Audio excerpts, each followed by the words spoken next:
按下这个按钮，你会获得1亿美元，但是会被传送到 Backrooms 的 Level 0中。如果你能找到返回的方式，我们将再奖励您9个亿。Backrooms 那不就是后世吗？那不是虚构出来的虚假世界吗？难道它真实存在了吗？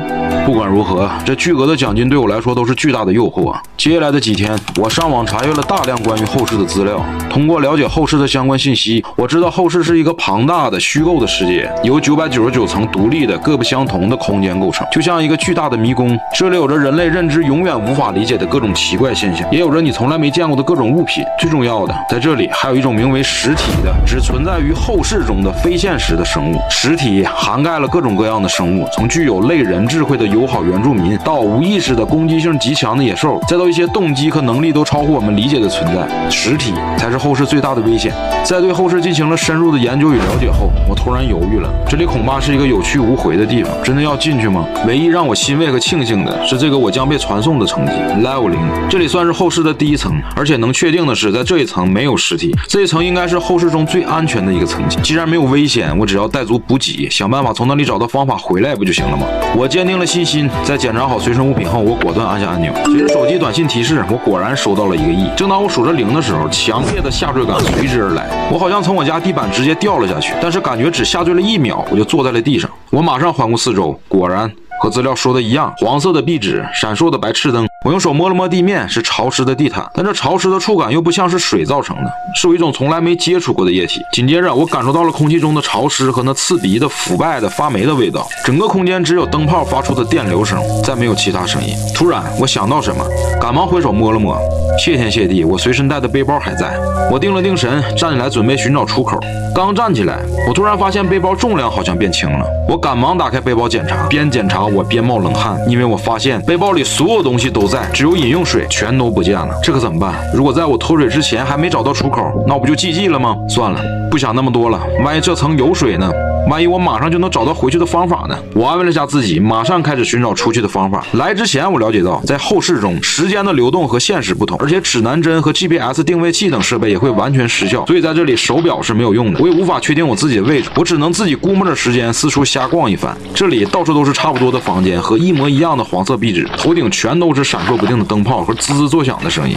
不知过了多久，我已经走得筋疲力尽了。由于没有饮用水，再加上心中比较紧张，我已经口渴难耐了。为了补充体力，我只能坐下吃了几口压缩饼干和猪肉罐头。周围一成不变的黄色和永远不会停止的灯泡的电流声让我逐渐心烦意乱。不行，我得冷静下来。再这么漫无目的的走下去，我早晚得因为脱水死在这里。想着那1分没花的1个亿和那还没有到账的9个亿，我瞬间来了精神。我从背包里拿出一个罐头放在地上作为标记，然后我便开始朝着一个方向走去。走了大概10分钟，我发现了那个罐头。由此我确定这层果然和资料里说的一样，是非线性的空间。然后我又换了一个方向走了10分钟，我又看见了那个罐头。然后我再次换了一个方向继续走，这回走了很久却没有看见那个罐头。我马上又从背包里拿出一个压缩干粮放在地上做记号，还用上次的方法继续走，直到看不见干粮为止。我相信只要一直走新的路线，一定会找到那个可以出去的地点。正当我满怀欣喜，感觉自己马上要找到方法出去的时候，我突然发现前面不远处，我放的罐头和压缩饼干正安静的并排出现在地面上。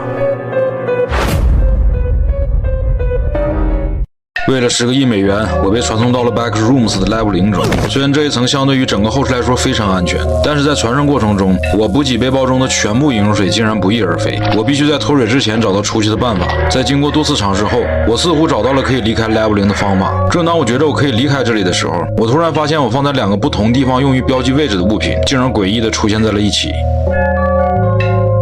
看着眼前摆放在一起的猪肉罐头和压缩干粮，我瞬间感觉嗓子发紧，鸡皮疙瘩起了一身。我慢慢靠近，蹲下仔细观察，没错，是我之前放的。但是它们为什么会出现在一起呢？如果说 Level 0是非线性空间，会出现鬼打墙的情况，这我可以理解。但是放在不同位置的2个东西出现在了一个地方，这就有点诡异了。难道是有谁故意把它们放在一起的吗？想到这儿，我立刻起身环顾四周，并仔细听着周围的声音。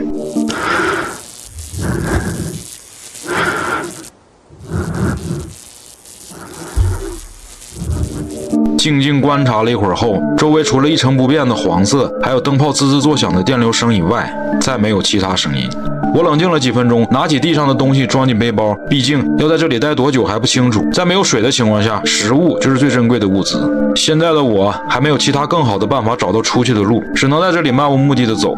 烦躁、紧张、孤独的感觉时不时的袭来，我每次只能拍打自己的脸，让自己尽量保持稳定的情绪。要知道，在后世除了逃离，只有2种状态：死亡或者疯掉。在漫长的探索过程中，我吃了几次罐头和干粮，睡了几次觉。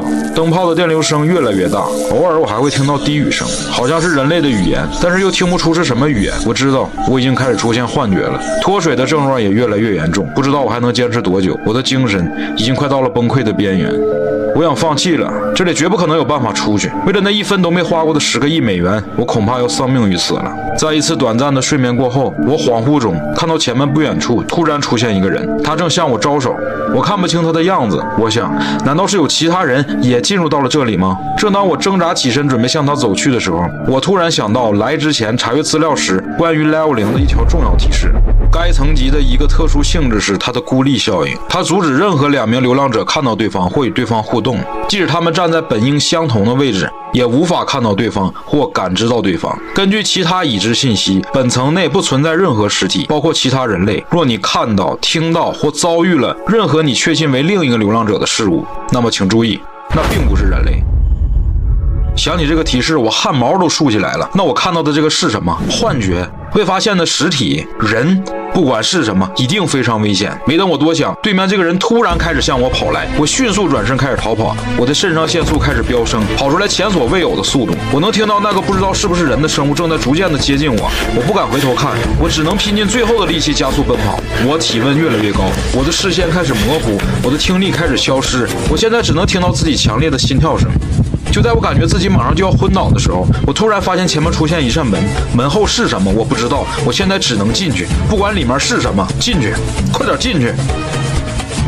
开门进屋，转身关门，一气呵成。在我要关门的一瞬间，我看到了那个人，他离我只有不到3米的距离。